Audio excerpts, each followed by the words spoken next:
Hey guys, it's Scott here from So My God Play, and today I'll be giving you a gameplay demonstration of Naruto Shippuden Ultimate Ninja Storm 3 Full Burst Edition for the PC. So as you may notice, it is a bit slow.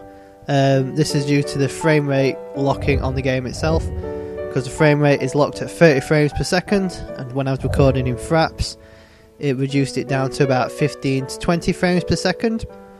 Obviously, because it's got no graphical alterations, you can only change the resolution, so I've left it at 720p resolution to provide the best picture. So, to start off with, you've got the Ultimate Adventure mode. That's basically the story for Naruto Shippuden, which starts at the 5 Kage Summit all the way to the World War arc. Moving on, you've got Free Battle, which includes Practice, Versus, Tournament and the Mission modes, which are introduced in this Full Burst Edition. Moving onwards, you've also got the online battle option, and basically this allows you to battle online with other players in versus or tournament modes, as well as some ranked matches. So they're the three main options that you'll find in the game, and to start off with, I'll show you a gameplay from Free Battle.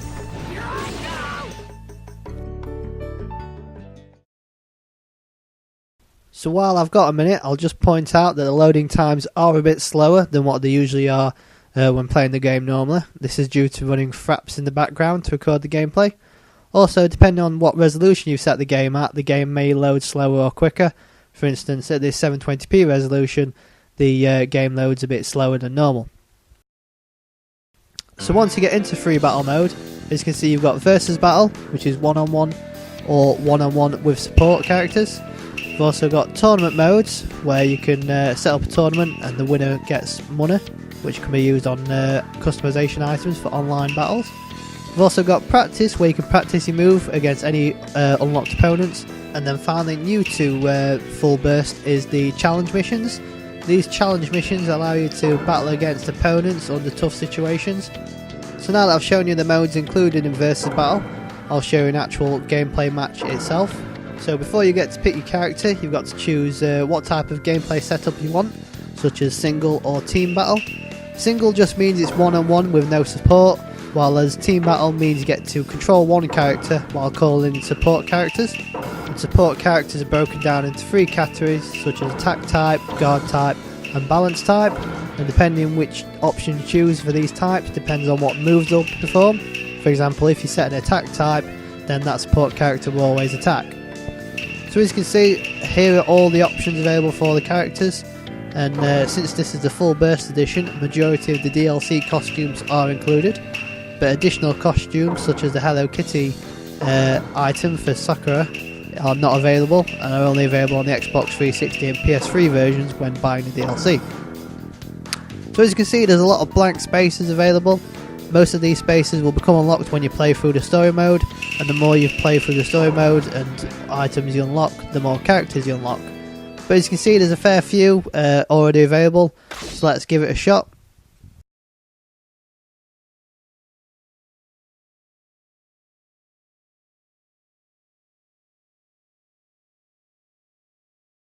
Let the battle begin. So like I mentioned earlier in the video, the frame rate will be a bit slow. This is due to the fact that I'm running fraps in the background to record it, as well as the fact that there's no graphical customization options. Basically, the only customization options are to put it for a different screen resolution, not to change how much details are used in the visuals. So basically, unless you've got a reasonably spec computer, you won't be able to enjoy Naruto at its best capable visual experience. Anyway, that aside for a moment, to actually play the game, you can use the Xbox 360 control pad or the keyboard. And since I played this game originally on the Xbox 360, I decided to use the Xbox 360 control pad. So the game itself has basically 4 major commands. That's chakra build up, which is what I was doing a moment ago, shuriken throw, which is what you just saw there, and the normal attack. You've also got block and evade. So basically, once I start attacking, you can evade just like that. But you can only do it so many times, and then once it disappears, you've got to wait for it to recharge. To perform the Jutsu attacks, you just need to press the Y and B buttons together. So you charge up, such as that, and then press the B button to fire off your Jutsu attack. And depending on how much chakra you have left, such as in the blue bar at the top, depends what type of Jutsu you can perform. For example, I've got a full bar now, so if I can perform it correctly, I can do a ultimate Jutsu attack, which will create devastating damage on your opponent. Such as that I missed.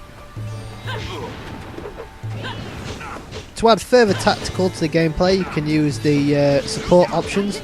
These are done by activating the R and B trigger buttons, bumper buttons should I say, on the Xbox 360 controller. And like I said in the early on in the video, depending on how they've been set up, depends on what type of support they'll give you. For example, mine I think are defense and attack.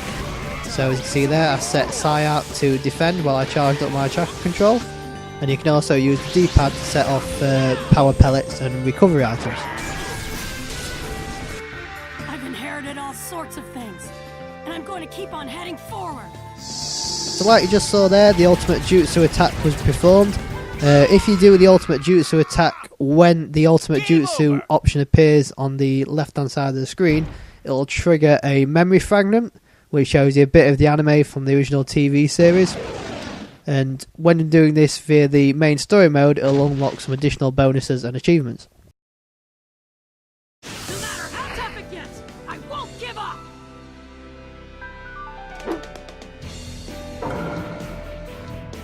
So when you do win a match, you'll be graded on how well your performance was, and if you met any bonus criteria, you'll be given an additional bonus. And the money earned can be used in the online mode to buy new title cards and pictures to basically customise for online battling, as well as buy additional items for your D-pad options.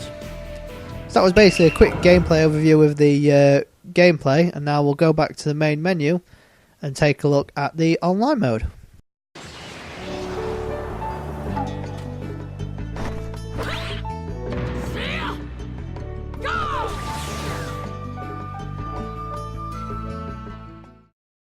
So just like most other online fighters, there's a ranked match mode and a standard versus match mode with unique features under each one of them, and I'll show you a quick glimpse of these once it loads up.